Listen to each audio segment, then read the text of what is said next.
Audio Jungle. Assalamualaikum warahmatullahi wabarakatuh. Saya Yeni Aulia Siagian, NPM 0503182216, Program Studi Perbankan Syariah Himaha, Fakultas Ekonomi dan Bisnis Islam UIN Sumatera Utara. Nah, adapun tujuan saya membuat video kali ini yaitu untuk memenuhi ujian akhir semester pada mata kuliah penganggaran yang dipangku oleh Bapak Asra Idriansa MS.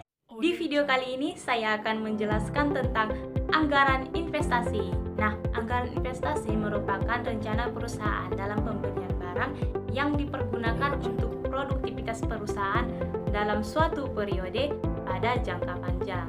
Nah, adapun ciri-ciri dari anggaran investasi ini, yang pertama yaitu jangka waktunya panjang, dananya besar, harapan terhadap penjualan, dan apabila terjadi kesalahan dalam pengambilan keputusan, maka akan berdampak pada jangka waktu yang panjang.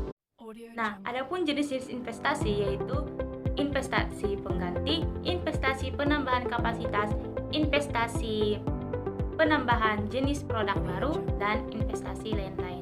Nah, sumber dana investasi itu ada dua, yaitu sumber dana internal dan sumber dana eksternal. Sumber dana internal itu berasal dari dalam perusahaan seperti setor pemilik, laba ditahan, cadangan-cadangan. Sementara sumber dana eksternal itu berupa sumber dana yang diperoleh dari luar perusahaan seperti kredit bank, obligasi, leasing, dan lain-lain.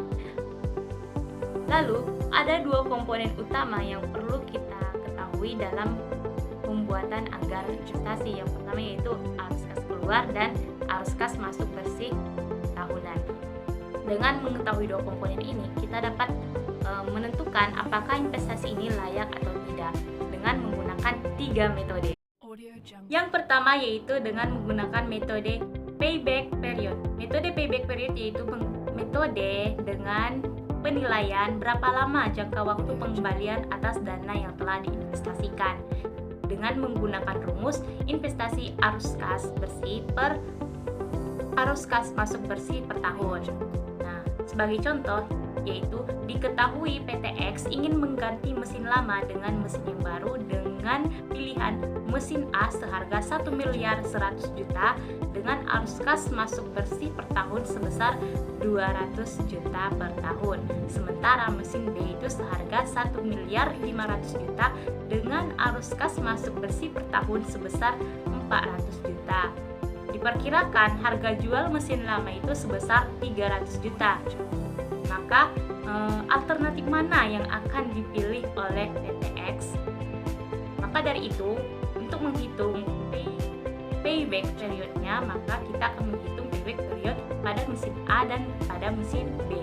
Pada mesin A, payback periodnya yaitu 1.100.000.000 dikurang 300 juta per 200 juta sama dengan 4 tahun. Sementara pada mesin B yaitu 1.500.000.000 dikurang 300 juta per 400 juta sama dengan 3 tahun.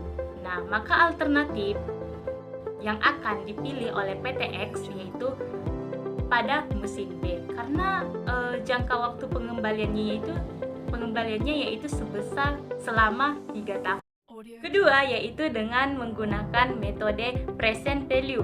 Metode present value merupakan perkiraan arus kas di masa yang akan datang setelah didiskontokan pada saat ini dengan menggunakan rumus P sama dengan VN per 1 ditambah R pangkat N.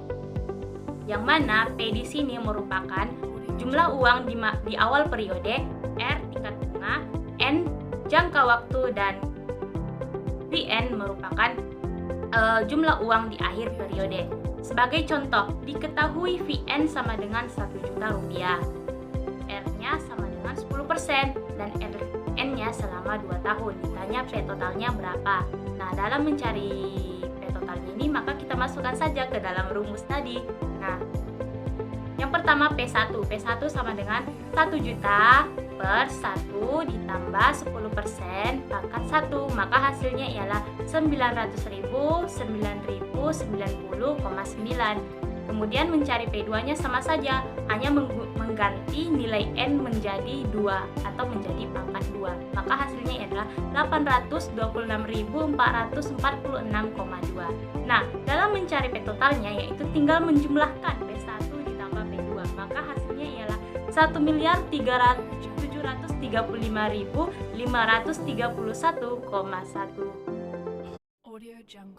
Ketiga, yaitu dengan menggunakan metode accounting rate of return, yaitu menggunakan laba sebagai dasar perhitungan dengan rumus laba bersih per total investasi. Nah, sebagai contoh, diketahui investasi sebesar 250 juta, diperkirakan akan menghasilkan pendapatan selama 5 tahun ke depan, dan laba bersih yang diharapkan sebesar 70 juta.